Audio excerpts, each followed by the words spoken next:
Thank you, and thank you all for coming out tonight. It's really terrific to have a chance to share with you some of the things that I saw on a trip to the Holy Land in 2004. How many of you have been to the Holy Land? Has anybody here been? Oh, that's terrific. My experience may have been a little bit different in that I did not go with a group of any kind. I went alone, and going alone enabled me to spend time in the homes of Jewish, Christian, and Muslim families. About 6 years ago, I founded a group called the Interfaith Peace Initiative. And I felt that as Americans we needed to know more about this very important area of our foreign policy. But I wanted to make sure that all voices were heard. And so we brought together Hindus, Christians, Muslims, and Jews in a study and dialogue group which met for 2 years. And after 2 years of leading and moderating this group, I decided that I really needed to go and see for myself what was going on. So it was an adventure and one that changed my life tremendously. So I'm going to invite you to come with me into some of the neighborhoods and areas of the Holy Land that many Americans don't have a chance to visit. And this is a map of the area as many Americans, many people around the world think that it exists. We have Israel in yellow, and we have the West Bank and the Gaza Strip. But this really is not what it looks like today. Israel in yellow is shown here, and the green areas are what is left today of the Palestinian territories. Now, if you go back to this map, you see the two green areas comprise 22% of the total that used to be the British Mandate of Palestine. These are the areas that the Palestinians have said they would accept for a state, 22% of what they considered their Palestinian homeland. So this, though, is much less than 22%, as you can see. Israel has taken about 40% of the West Bank. It has cut it in half right through the center leading to the Jordan Valley. This process has been going on for more than 60 years. It began before 1948 and continued on until the situation that we have today. This is a map, another way of showing the segmented areas that are Palestinian areas and are left for Palestinians. And we'll talk about this wall that creates the situation in a few minutes. But I just wanted us to know the area that we're talking about. And that one area that is available in the West Bank, you can see the dark brown areas are the Palestinian areas that are left, and they are further bisected by 700 kilometers of roadways that are for the use of Israelis only. I began my trip in Jerusalem. It is a city, as you know, that is very special to people of three faiths. If you're standing on the Mount of Olives, a Christian holy site, you can see the Jewish cemetery straight out in the front and just below the wall of the Old City. And inside the Old City, you can see the Muslim Dome of the Rock. Inside the walls of the Old City, you find marketplaces and you find holy sites for Christianity, Islam, and Judaism. The Wailing Wall or Western Wall, the Church of the Holy Sepulchre is there, and of course the Al-Aqsa Mosque and the Dome of the Rock. And the area inside the Old City is divided into four areas: the Muslim, Christian, Jewish, and Armenian quarters. So that will come in handy to know later on. I was able to have Rosh Hashanah with a rabbi and his family and friends in Jerusalem, and it was a beautiful ceremony. I learned a great deal, and I was warmly welcomed there. I also had communion with Palestinian Christians inside East Jerusalem.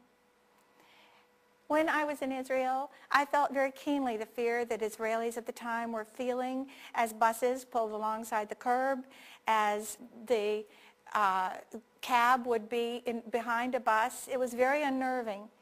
At the time, as Israelis were leaving to go to work or to school, many of them didn't know if they or their children would make it home in the evening. Sometimes they did not. And it's very important as we begin this to acknowledge the crimes that have been committed against Israeli citizens, and to make no mistake about it, any attacks on civilians are crimes under international law and should be condemned. Today, in Sderot, Israelis wonder whether they'll be safe in their own homes. 4 Israelis have been killed by Qassam rockets this year, and a total of 13 Israelis have been killed inside Israel by Palestinians this year. No people should have to live with this fear and grief. But we cannot protect Israelis if we only understand Israelis. And most of us are more familiar with Israelis than with other peoples of the region. We also have to understand what's happening to Palestinians if we want to protect Israelis. 400 Palestinians have been killed by Israelis this year in the occupied territories. That's a staggering number. They also feel fear and grief. And together, we need to ask, are the things that Israel is doing, the measures Israel is taking, making Israelis safe? That's what I hope to talk to you about tonight.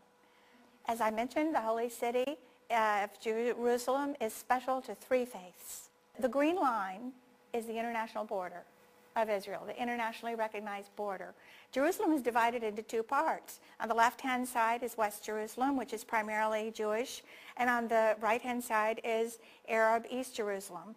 But the blue areas that you see to the right of the green line, above and below, are Jewish settlements that have been built in violation of international law inside the West Bank. What they've done with the wall in Jerusalem is to go around a very circuitous route and wall out 55,000 Arab residents of the city of Jerusalem. Many of them have roots going back hundreds of years in this holy city. They are now on the outside of the wall, no longer residents of Jerusalem. And they have at the same time gone way out to the right, as you can see, and encircled a large Jewish settlement, bringing about 33,000 residents.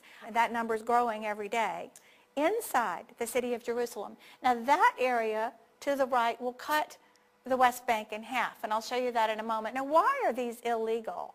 These are illegal because the Fourth Geneva Convention forbids an occupying power from moving its own people into an area that it occupies.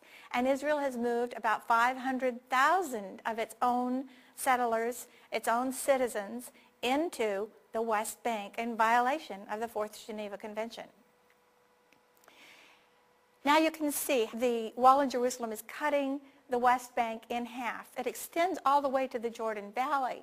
And Israel has declared its intention to annex all of the Jordan Valley, which is the eastern third of the West Bank. This is very significant to know.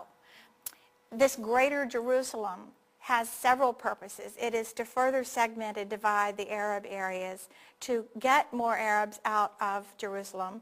And in fact, it's very openly talked about in Israel, this process of the Judaization, they call it, of Jerusalem.